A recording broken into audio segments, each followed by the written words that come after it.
Hello, and welcome to the Melbourne Symphony Orchestra for today's Meet the Music presentation.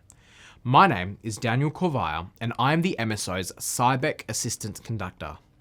I am so delighted to be walking you through the music you'll be hearing in our upcoming concert. I have the wonderful privilege of sitting in and listening to how the MSO rehearses these wonderful masterworks. I'm hoping to give you all a behind-the-scenes look into the music we're hearing and how an orchestra prepares for a concert like this. But before we go on, I'd like to introduce you to our guest conductor this week, Anja Billmeier. Anja has been principal guest conductor of the BBC Philharmonic since September 2024 and has become a firm favourite at the BBC Proms. Accomplished in both the operatic and symphonic realms, in the past 2 seasons, Billmeier has collaborated with many of the world's leading opera companies, including the Berlin Staatsoper, Glyndebourne Festival, and Hamburg Staatsoper. We're thrilled to have Anja join us for this upcoming concert. Wow, what a concert we have in store. 3 exciting pieces, and such a wide range of music. Today's program spans 166 years worth of music and features 3 influential composers, Richard Strauss, Wolfgang Amadeus Mozart, and Bela Bartók. This wonderful program opens with Strauss's Der Rosenkavalier Suite, a set of different musical highlights taken from his opera of the same name. By the time Strauss wrote Der Rosenkavalier in 1911, he was already well established as a leading composer of the time, largely due to the success of his tone poems and 2 operas. His operas Salome and Electra explored extreme harmony, psychology, and orchestral intensity. So, with Der Rosenkavalier, Strauss deliberately turns away from this extreme modernism, embracing a more tonal, lyrical, and backward-looking style. Rosenkavalier was an immediate, enormous success, and in 1944, over 30 years later, a suite based upon the opera's musical highlights was assembled. The premiere was given by the New York Philharmonic in October 1944, while Strauss was still alive. Outrageous characters made this opera so entertaining. Der Rosenkavalier roughly translates to the Rose Bearer in German. Set in 18th century Vienna, Der Rosenkavalier follows the story of Octavian, a young nobleman who is having an affair with the older married Marschallin before falling in love with the young Sophie. Here are some key moments from the suite to be aware of when you come to listen to MSO's Rosenkavalier.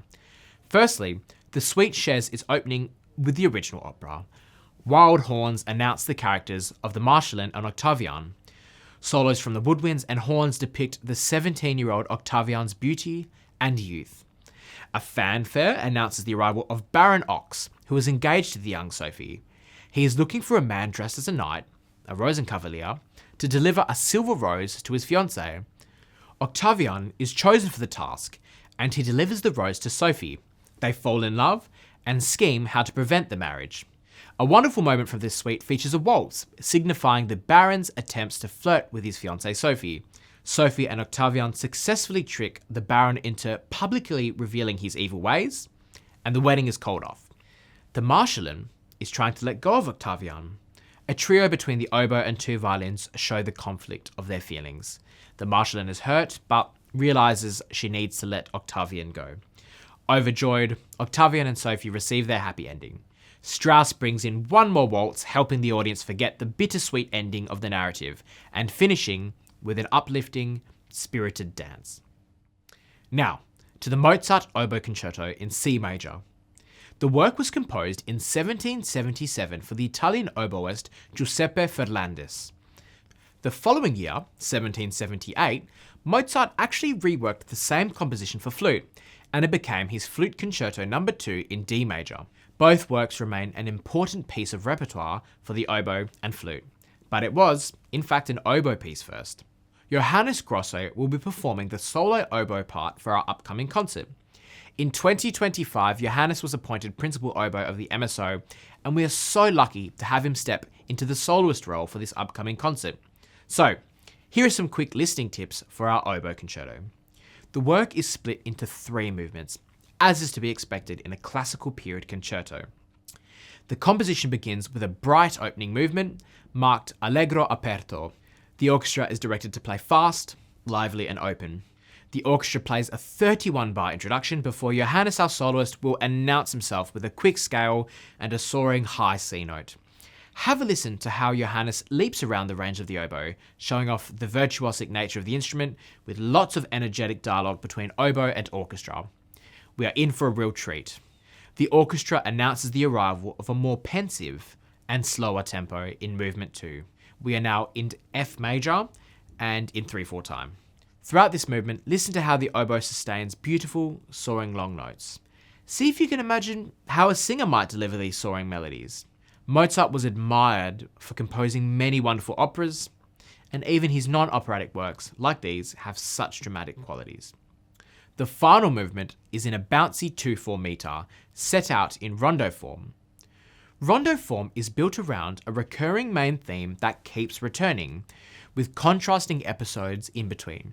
Unfortunately, we don't have time to dive into the complete form of this rondo, but listen out and see if you can hear the same theme A return multiple times in the movement. Overall, the movement provides a satisfying end to a special concerto. The concerto shows off the elegance and precision of Mozart's writing, with some room for humour and theatrics along the way. Now, to our largest work of the program, Bela Bartók's Concerto for Orchestra. Bartók was a Hungarian composer and pianist who showed particular fascination with Central and European folk music. Before his death, Bartók was living in the US to escape the turmoil of World War II. He was poor, suffering from leukemia, and deeply unhappy. In 1943, Boston Symphony Orchestra's conductor, Serge Koussevitzky, paid a surprise visit to Bartók in his New York hospital room and offered the composer a commission to write a new orchestral work. Rejuvenated by this offer, the gravely ill composer worked on this concerto for orchestra practically night and day over a period of 2 months. Koussevitzky and the Boston Symphony Orchestra presented a triumphant world premiere of Bartók's Concerto for Orchestra at their Symphony Hall on December 1, 1944. So, we've just spoken about Mozart's concerto for a single oboe soloist, but Bartók flips that idea on its head.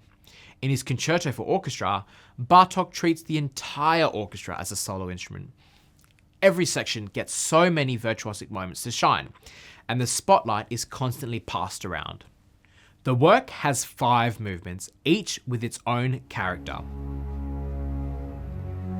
Our first movement opens with a brooding introduction, leading to the energetic Principal Allegro Vivace. The double basses and cellos play in a menacing piano dynamic. No one uses tonality in such a creative way as Bartók, with the composer using 2nd and 4th intervals to keep this opening extremely open. After the mysterious, slowly unfolding introduction, the Allegro bursts in with driving rhythms, offbeat accompaniment, and short, sharply defined motifs. The music is built from brief, energetic ideas passed around the orchestra rather than long melodies. The second movement is named Gioco delle Coppie, Game of Pairs. A snare drum sets the rhythm at the beginning of the movement, and then pairs of woodwind instruments enter in turn to play a variation of a fun opening tune. Bartók varies the sound by having each couple play in different intervals. The bassoons are 1/6 apart, the oboes are 1/3, the clarinets are 7th, the flutes are 5th, and the trumpets are 2nd. At the concert, see if you have a favourite pair from this movement. The third movement is titled Elegy. An elegy refers to a song lamenting one who is dead, a nostalgic way of expressing grief. Here, the strings dominate, creating dark, expressive lines that are deeply emotional. This movement lies at the centre of the 5 movements and opens with material first heard during our bass cello introduction of the first movement. This movement is considered an example of Bartók's night music.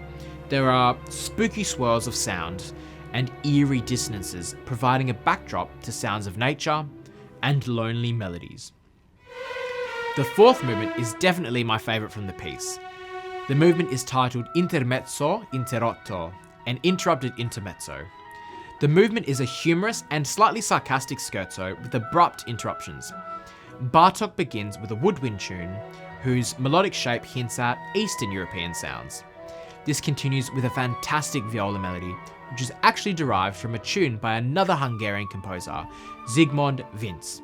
This movement also includes an appearance of moments from Dmitri Shostakovich's Leningrad Symphony, a work Bartók detested.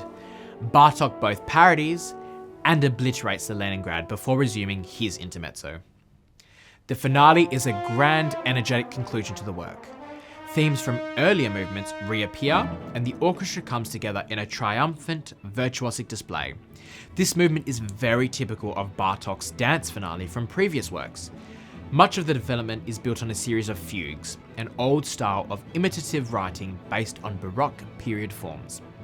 There's one more twist though to this piece, and that's the ending. There is an original ending to the last movement which is quite abrupt. Bartók realised this and rewrote the ending to add just a little bit more grandeur. It seems to have been the right decision. Luckily for the unwell Bartók, the reception of the premiere was euphoric. Bartók was able to attend the premiere and he was satisfied to see his music finally get the positive reception that it deserved. Inspired by this success, Bartók quickly wrote a solo violin sonata, his third piano concerto, and sketched out a viola concerto. Tragically, he would die of leukemia just 1 year after the premiere of his concerto for orchestra. And there you have it, a quick listening guide to all three pieces you will hear in this upcoming concert.